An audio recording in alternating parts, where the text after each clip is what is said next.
दो तरह के होते हैं, एक त्रैकालिक पर्व होता है, एक तात्कालिक पर्व होता है। तात्कालिक पर्व से यह समझना जैसे किसी विशेष घटना विशेष से किसी पर्व का प्रचलन हो, वो तात्कालिक पर्व होता है, जैसे दीपावली, रक्षाबंधन, अक्षय तृतीया आदि।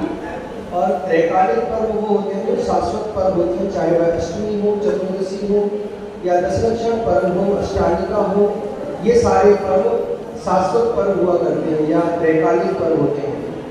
तात्कालिक पर्वों की परंपराओं में बहुत सारे पर्व आते हैं, परंतु रक्षाबंधन पर्व जो है यह विशेष पर्व है, क्योंकि जब धर्म ही नहीं है तो धार्मिकों का क्या महत्व, या धार्मिक हो और धर्म ना हो तो मलेच्छ कहलाएंगे।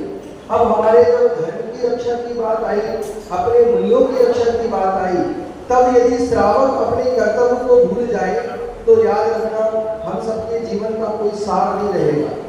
ऐसा ही घटना जब हुई और ऐसा कुछ हुआ विशेष, तो इससे हमें प्रतीत हुआ कि हमारे जैसे विष्णु कुमार मुनिराज ने इतना सब करके हम सबके उन मुनिराजों की 700 मुनिराजों की रक्षा की। अब हमारा क्या कर्तव्य है? उन मुनिराज ने तो अपना जीवन अपनी वृद्धि जो विद्या आदि से अपना कार्य वहां संपादित कर दिया और लोगों की रक्षा कर दी। अब मेरा क्या कर्तव्य? मेरा कर्तव्य यह है कि वर्तमान परिप्रेक्ष्य में मैं भी अपने धर्म की, अपने शास्त्रों की, इनकी रक्षा करूं।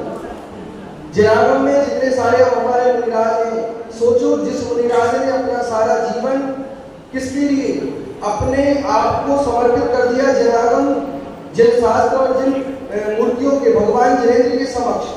अब उनको आहार की व्यवस्था करना, उनके निहार की व्यवस्था करना, उनके विहार में उनकी रक्षा करना, उनको आहार दान देना, ये किसका कर्तव्य है? हम आज उनको की रक्षा का पर्व यह मना रहे हैं। हमारा कर्तव्य है कि हम उनको की रक्षा के प्रति, भाई बहन की रक्षा करना, माता पिता की रक्षा करना, ये रक्षा करना तो ये आपका सहज भाव है और करना ही चाहिए। लेकिन रक्षा भाई बहन की करना, पिता पुत्री की, पुत्री पिता की, सबकी रक्षा करते हैं और इसमें निज स्वार्थ निहित ही होता है। लेकिन परमार्थ की दृष्टि से यदि विचार करें तो सच्चा सच्ची अगर रक्षा है, रक्षा और बंधन, किसकी रक्षा और किसका बंधन? तो बलि का तो, राजा का तो बंधन हो गया, अन्य का जो मंत्री आदि उनका तो बंधन हुआ और उन्हीं की रक्षा हुई। आज हम सबको यदि रक्षाबंधन पर्व मनाना है तो अपनी आत्मरक्षा, सबसे पहले अपने भावों की रक्षा, कहीं मेरे द्वारा अप्रभावना ना हो, इस बात की रक्षा, जिन धर्म की अप्रभावना ना हो। जब आचार्य श्री ज्ञान सागर महाराज ने विद्यासागर जी को आचार्य बनाया तो उन्होंने कहा कि मैं देखो, मैं सारी बात नहीं कहता, लेकिन तुम जिन धर्म की प्रभावना कर सको ना कर सको, आचार्य विद्यासागर जी से ज्ञान सागर जी ने कहा था कि तुम धर्म की प्रभावना ना कर सको, कोई बड़ी बात नहीं, लेकिन तुम्हारे द्वारा अप्रभावना नहीं होनी चाहिए, इस बात का याद रखना। इसी तरह हम आज के दिन यह संकल्प लें कि मेरे माध्यम से चलने में, खाने में, पीने में, सोने में, बोलने में कहीं भी जिन धर्म की अप्रभावना ना हो, इस बात का यदि मैं संकल्प ले लूं तो मेरा रक्षाबंधन पर्व मनाना सार्थक है। मैं बोलने के माध्यम से कोई ये ना कहेगी कि भाई तुम तो जैन हो, तुम ऐसा काम करते हो, तुम जैन होकर के ये काम कर रहे हो, तुम ऐसा काम कर रहे हो, इस तरह की अप्रभावना ना हो। तो जैन धर्म का यह रक्षाबंधन पर्व, रक्षा का पर्व, संकल्प लेना हमारा सार्थक हो जाएगा। आज के दिन हमें मुनियों का संकल्प, मुनिराजों की जिनवाणी की सेवा का संकल्प और जितना हो सके अधिक से अधिक मुनिराजों की सेवा शुश्रूषा करना, उनके लिए आहार विहार आदि की व्यवस्था करना।